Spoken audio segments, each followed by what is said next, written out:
नमस्कार, बहुत स्वागत आप सभी का टीएनपी न्यूज पर। मैं हूं आपके साथ सोहन सिंह। एसआईआर को लेकर संग्राम छिड़ा हुआ है। बिहार में चुनावी नतीजे आने के बाद विपक्ष ने इसे हार का कारण माना। कई राज्यों में एसआईआर की प्रक्रिया चल रही है, वहां विरोध भी हो रहा है। आरोप प्रत्यारोप का दौर भी जारी है। आखिर विपक्ष को एसआईआर से क्या है दिक्कतें और वो कैसे इसे साजिश मान रहा है, इस पर चर्चा भी करेंगे। लेकिन पहले देखते हैं ये खास रिपोर्ट।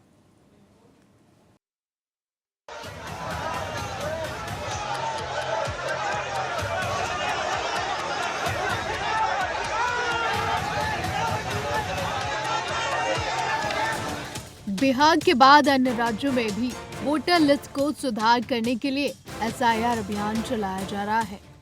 एसआईआर पर शुरू हुआ घमासान थमने का नाम नहीं ले रहा है। पश्चिम बंगाल समेत देश के 12 राज्यों और केंद्र शासित प्रदेशों में जब से वोटर लिस्ट तैयार करने यानी एसआईआर की प्रक्रिया शुरू हुई है, तभी से विपक्ष का हल्ला बोल जारी है। विपक्ष इसे लगातार साजिश बता रहा है। अब देखिए, यहाँ पर हम लोग का क्या कहना है। 2001 का इलेक्शन के बाद जब एसआईआर हुआ था तो 2 बरस टाइम लगा था। अभी क्या है, सामने इलेक्शन है, उसके लिए ये पॉलिटिकली मोटिवेटेड वे से इलेक्शन कमीशन को इन्फ्लुएंस करके ये वो लोग कर रहे हैं, तो इससे बहुत बड़ा प्रॉब्लम तैयार हो गया है।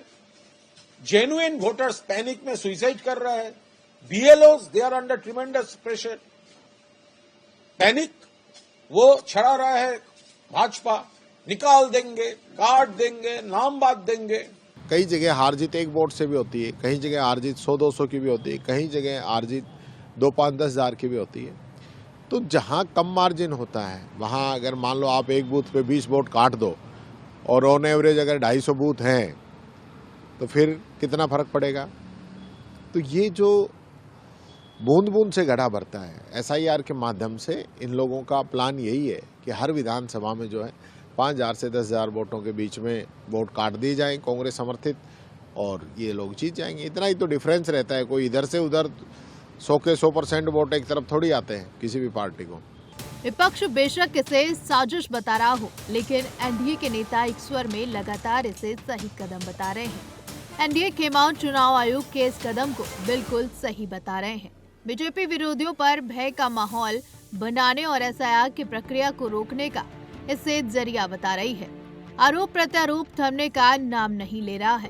कि निष्पक्ष चुनाव हो, शुचिता के साथ में चुनाव हो और मतदाता सूची का समय पूर्वक पुनरीक्षण होता रहे, ये जिम्मेदारी चुनाव आयोग की है और संविधान प्रदत्त अधिकारों के तहत चुनाव आयोग इस दायित्व को पूरा करता है।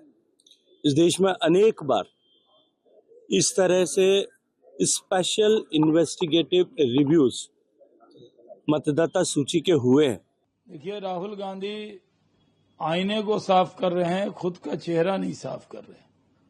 वो ये देख रहे हैं कि उनको हार पे हार मिल रही है और वो संवैधानिक संस्था पर हमला करना उनकी आदत हो गई है, लत लग गई है और ये लत पूरी तरह गलत लग गई है।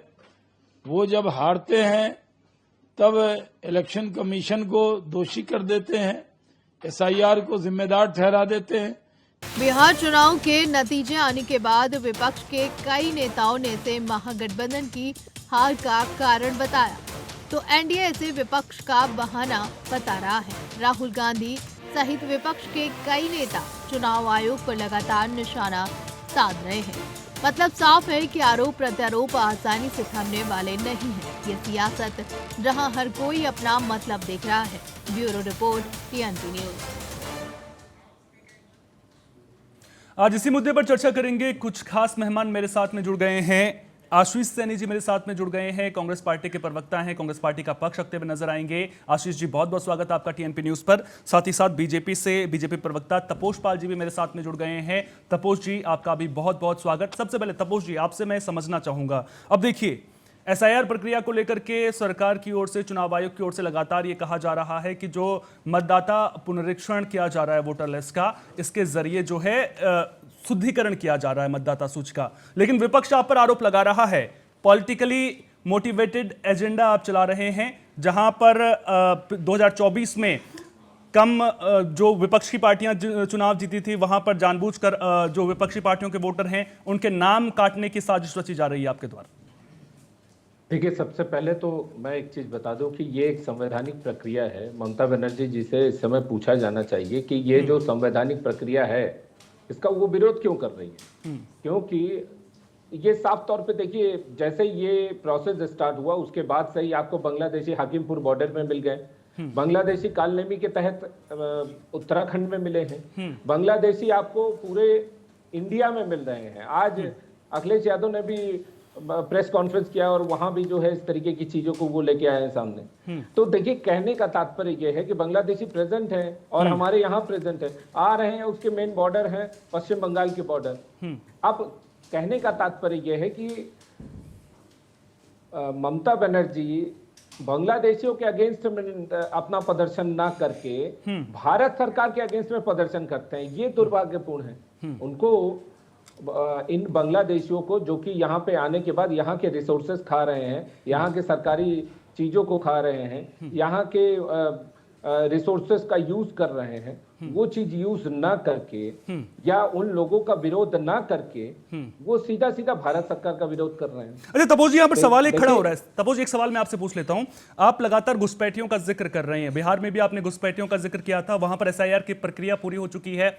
डाटा कहाँ है? कितने घुसपैठिए बिहार में पकड़े गए हैं? कितनों का नाम कटा है वहां पर?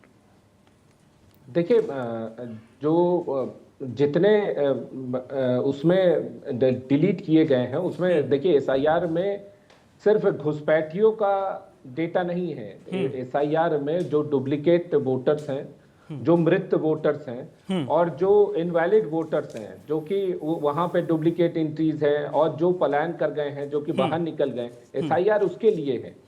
लेकिन इसमें जब ये प्रक्रिया को लेके आ रहे हैं तो देखा गया कि भगदड़ मची है घुसपैठियों में और वो बांग्लादेश बॉर्डर में उल्टा पलायन शुरू हो गया। मतलब भारत से बांग्लादेश की तरफ पलायन शुरू हो गया। और देखिए, उसके पीछे सबसे बड़ा रीजन क्या है? देखिए, पहले क्या होता था कि SIR नोटिसों में NRC का जो अफवाह हुआ, उसके बाद बंगाल में रहने वाले जो अवैध बांग्लादेशी थे वो बड़ी संख्या में भागने लगे। पहले रोज 10 से 20 भागते थे, अब 150 से 200 लोग प्रतिदिन सीमा पे पहुंच रहे हैं और 500 से ज्यादा लोग 24 परगना, उत्तर 24 परगना हकीमपुर पोस्ट में फंसे हुए हैं। BSF और BGB जो है, जो बांग्लादेश की बॉर्डर पुलिस है, उनसे डेली बात हो रही है और किस तरीके से इनका हस्तांतरण किया जाए उस पर बातचीत चल रही है। देखिए, सबसे बड़ा क्या है कि SIR प्लस IFA 2025 का जो कानून है उसका एक कनेक्शन सामने आया है कि बिना पासपोर्ट और वीजा में रहने वालों को 5 साल की जेल और 5 लाख का जुर्माना, फर्जी दस्तावेज में 10 साल का जुर्माना और त्वरित डिपोर्टेशन, दोबारा एंट्री में लाइफ टाइम बैन और इसी तरीके के जो लाइफ टाइम प्रिजर्वमेंट है उस तरीके की चीजों को इम्प्लीमेंट किया जा रहा है। इसी कारण से ये भगदड़ मची हुई है। इनको सबको ये समझ में आ रहा है कि अगर हम यहाँ रहेंगे और SIR में इस तरीके की चीजें सामने आएगी तो सबसे ज्यादा प्रॉब्लम हो सकता है। जो प्रेस कॉन्फ्रेंस है इलेक्शन कमीशन ऑफ इंडिया का, उन्होंने साफ साफ ये कहा है कि 2003-4 से पहले जो लोगों ने अपनी एंट्री करवाई हुई है और ये कह लीजिए कि 86 और 87 से पहले जो लोग बॉर्न है तो उसको 18 साल जोड़े तो 2003, 4, 5 इस विधि में आते हैं। तो 86-87 के ड्यूरेशन में जितने लोगों ने भारत में जन्म लिया है और उससे पहले उन सबों को कोई प्रॉब्लम नहीं, लेकिन उसके बाद जितनी इंक्रीज हुई है उसमें वो सीधा सीधा अभिभावक का डिटेल मांग रहे हैं और अभिभावक का डिटेल अगर वो नहीं दे पाएंगे तो फिर इनके ऊपर इस तरीके के जो कानून है IFA 2025 वो अप्लाई हो जाएगा और उसके लिए वो नोटिस इशू करेंगे और इस तरीके की बातें करेंगे। ये घुसपैठियों का सेग्रीगेशन नहीं है, ये बेसिकली वोटर फिल्टरेशन का सेग्रीगेशन है, जिसमें कि घुसपैठिए बड़ी संख्या में इन्वॉल्व हैं, वो सेग्रीगेट अपने आप होते जा रहे हैं।